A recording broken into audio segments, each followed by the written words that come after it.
निम्न में से वह बड़ी से बड़ी संख्या कौन सी है जिससे 50, 58 और 60 को भाग देने पर शेषफल 1, 2, 6 बचता है।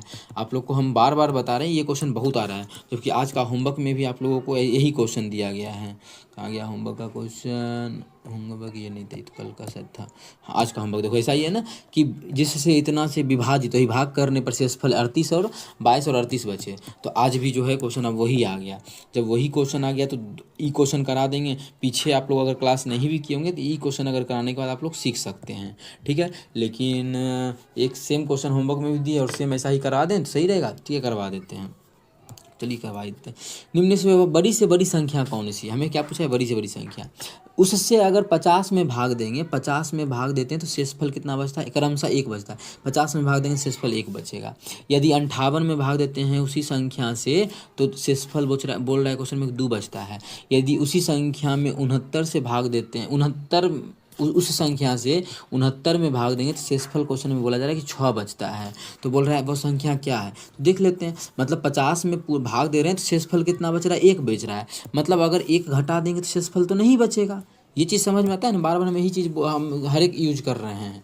इस जैसे कि मानिए 5 में हम बोलेंगे कि 4 से भाग करते हैं ना तो शेषफल 1 बचता है। देखो से 1 बच रहा है। तो कोई विद्यार्थी बोल सकता है जी सर अगर हम 5 में शेष को घटा देंगे तो शेषफल नहीं बचता। तो हम बोलेंगे बिल्कुल तुम सही बोला। कैसे? तो वो 5 में 1 घटा दिए 4 हो गया। देखो 4 में 4 से भाग करेंगे तो शेषफल नहीं बचा, नहीं बचा, नहीं बचा। मतलब जो शेषफल बच रहा है उसको हम घटा सकते हैं। तो घटाने के बाद क्या होगा? शेष नहीं बचेगा। तो शेषफल 2 बच रहा था, घटाएंगे यहाँ पर तो शेषफल अब नहीं बचेगा।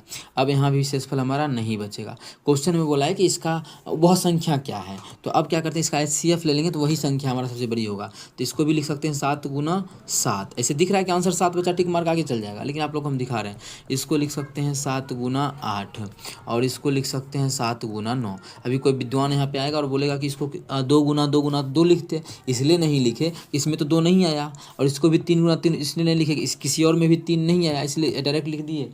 तो इसका जो हमारा है 7 इसमें भी है, 7 इसमें भी है और 7 इसमें भी है। 7 तीनों में मिल रहा है, इसीलिए हम इस क्वेश्चन का HCF बोल सकते हैं 7। मतलब वह बड़ी से बड़ी संख्या 7 है जिससे अगर हम भाग कर देते हैं 50 में तो 1 बचेगा, 58 में तो 2 बचेगा, 69 में तो शेषफल 6 बचेगा। तो ऑप्शन ए बिल्कुल करेक्ट हो जाएगा। इसी तरह से वो क्वेश्चन भी बनेगा तो उसको आप लोग को होमवर्क के तौर पर करना है। उसका सॉल्यूशन कल आप लोग को नेक्स्ट क्लास में मिलेगा।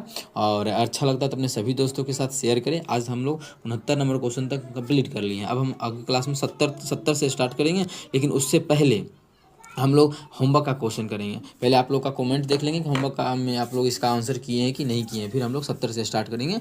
वो हमारा कल के क्लास में होगा, ठीक है। तो चलिए मिलेंगे नेक्स्ट वीडियो में। Thank you.